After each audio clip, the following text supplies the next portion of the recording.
I'm here to introduce to you and to help induct Jack Arute into this esteemed body. I can't begin to tell you how big of an honor this is for me, because I am one of the people, one of the many people in this sport, much the better for having been associated with Jack Arute. Jack, you can take the boy out of Stafford Speedway, but you can't take Stafford Speedway out of this boy. And I think that goes for a number of us. Wouldn't you agree, Mike? I remember lots of things sitting, listening to Jack. One of the things I remember, a conversation that he had with some media folks. It was after one of the racetracks had folded, had gone down. Somebody asked him about competition among racetracks. Jack said the answer to that is to be the very best there is. If there is such a thing as competition, then be the last one standing. Well, I think it's fair to say Stafford is an industry leader, that it was and continues to be an innovator, and that the whole sport is better because of its existence. Jack's son Mark, who now runs the racetrack with his father's help, I'm sure, talks about his father's vision. And that was apparent from the very start, believe me. One of my favorite Arute stories involves the press party that announced the family's purchase of the racetrack in 1970. Jack, of course, had responded to a plea by Bill Slater to keep that racetrack operating. Bill had gone down to New Britain, and Jack quickly came up, and Stafford continued to exist. One of Jack's, maybe one of his greatest attributes here is that in the beginning he had Bill Slater and Pete Zanardi working for him, and he still survived.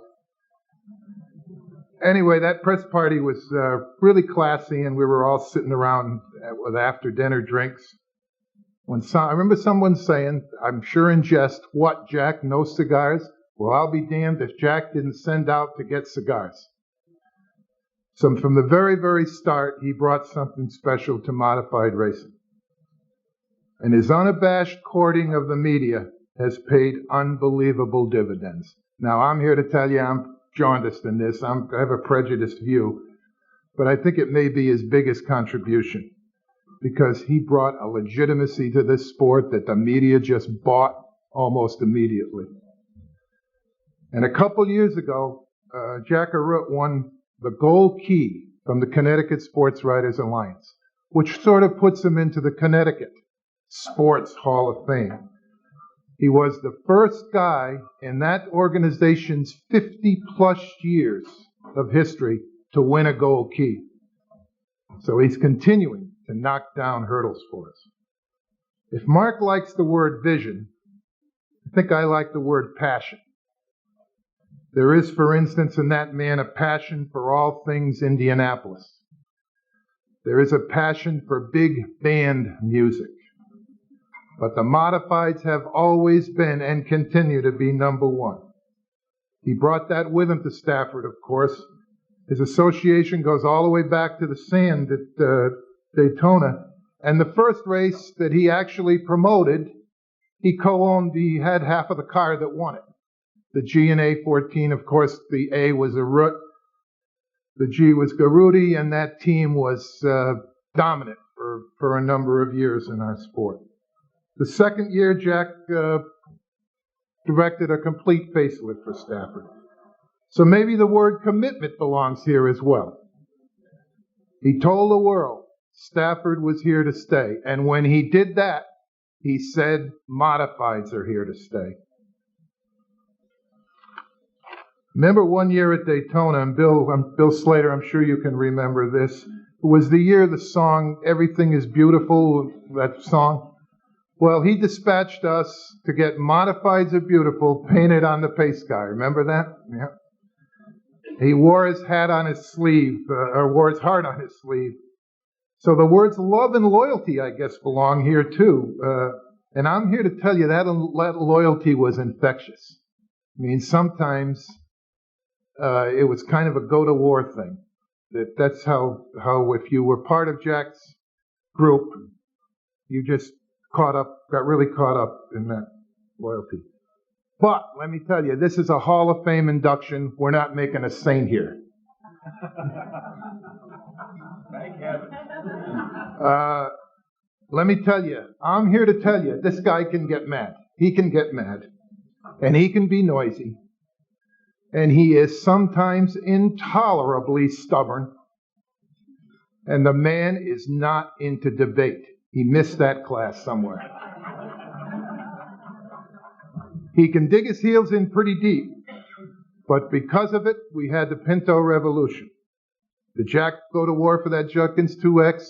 You bet he did. Jackie, you remember. Right? Did that make a difference in high sport? Of course it did. It made a major difference. Did the SKs make a major difference? Of course. Stafford's innovative move in that direction 20 years ago has proved to be every bit as revolutionary as the Pinto deal. You know, there are a number of reasons to put people in the Hall of Fame. My baseball friends always say, did he dominate an era? How many home runs did he hit in the 50s? How many strikeouts did he have in the 70s? Well, we can't talk, that doesn't fit for Jack Arute here. Fact is, this guy has affected several eras, many eras, and some of them are still to come. That, I suggest, makes you a Hall of Famer. It is with great pride and joy that I call Jack Arute forward to officially become part of the Near Hall of Fame.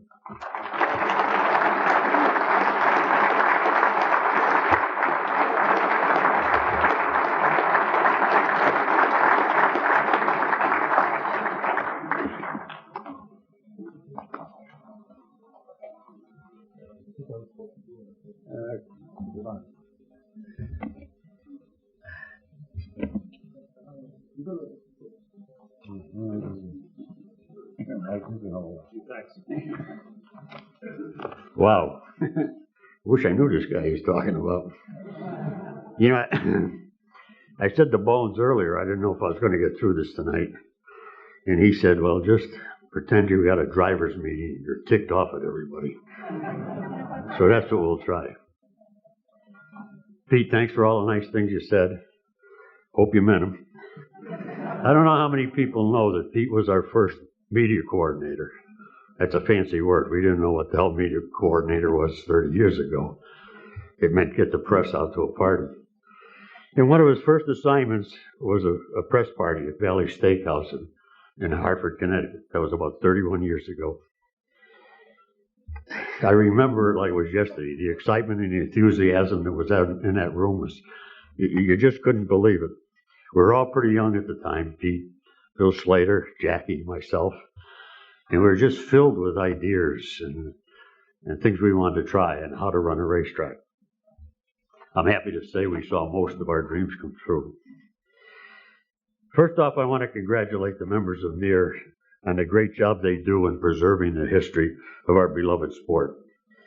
In the past, the racing community has done a terrible job in remembering their past, but thanks to NEAR, we can now relive our past and pay tribute to the people that made our sport so great. I also want to congratulate all the nominees to this year's Hall of Fame, and I want to thank everybody in NEAR that was involved in selecting me as an inductee of the NEAR Hall of Fame. I can't tell you how much it means to me.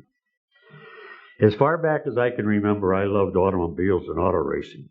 I can remember as a kid, some of my favorite toys were race cars. I can remember reading every word in Speed Age magazine, the Illustrated Speedway News.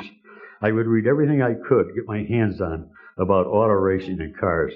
It's a fascination that never left me.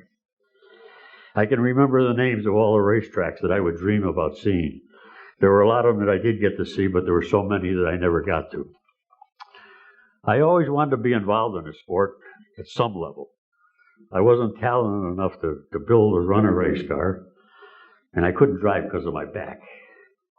I got a yellow streak. It's about that wide. So I became a devoted fan, and I looked for every opportunity to be around or next to or any part of automobile racing. Then one day, thanks to Bill Slater, the opportunity presented itself to really get involved. Bill came to me and wanted us to buy Stafford Speedway from Mel Barrow. And as most of you know, we did. And I haven't talked to Bill Slater since then. Building Stafford was a long and joyful journey. And there were a lot of people involved in that journey.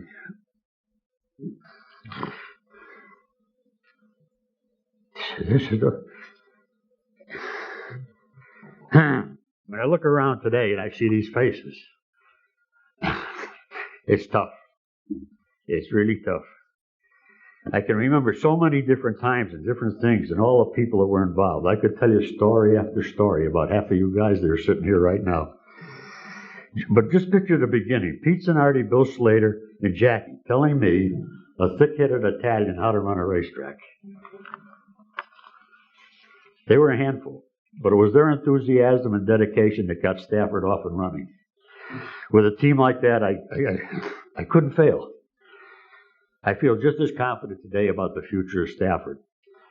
I have retired, but I have Mark, Robbie, Jackie, and Lisa taking care of things now. And as long as they don't listen to me, they'll do just fine. There's so many stories I can tell you about Stafford. I remember one night, it was one of those nights. There was a full moon. I was in the infield. The state police who ran things at the time were giving me a fit about the time. We were running late. The bathrooms were flooded. We were on about the 10th restart for lap 2, and most of every driver and owner there that night made it their personal duty to come up to me and discuss my ancestry. Then someone comes running up to me all excited and says, Bill Slater is on the phone. So I go over to Hardwire, and Bill is yelling on the phone, oh my God, there's a bomb under the stands, there's a bomb under the stands. You know the way Bill talks. So I thought for a minute and I said, Bill, that's about the best news I heard all night. And it was.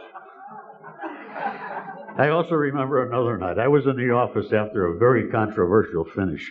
There were about 25 people arguing with me, the chief steward, the scorers, all arguing about their finishing position. And I get a call, and it's Jackie, who's up in the announcer's tower. It was about 1 o'clock. He's all excited and yelling on the phone, some one-legged guy on the top row lost his crutches. To this day, I don't know what the hell I was supposed to do about that. But I'm very proud of the success Stafford has been. I can tell you the only reason for its success is because of the people that have been involved with it. I would love to take full credit for all the great things that have happened at Stafford, but I cannot. The only smart thing I did was surround myself with the right kind of hardworking, dedicated people. The list of people who are part of Stafford history is very long. Everyone who has ever worked at Stafford or for the Arute family are the ones that deserve credit for making Stafford what it is today. And I would like to thank them all. I would like to say thanks again to the members of NEAR for selecting me for this award. It means very much to me. To be part of such a respected and distinguished organization is important. I can think of no greater honor than to be recognized by the people that you have known and worked with for most of your life. It is truly a great honor that I will cherish the rest of my life. Thank you.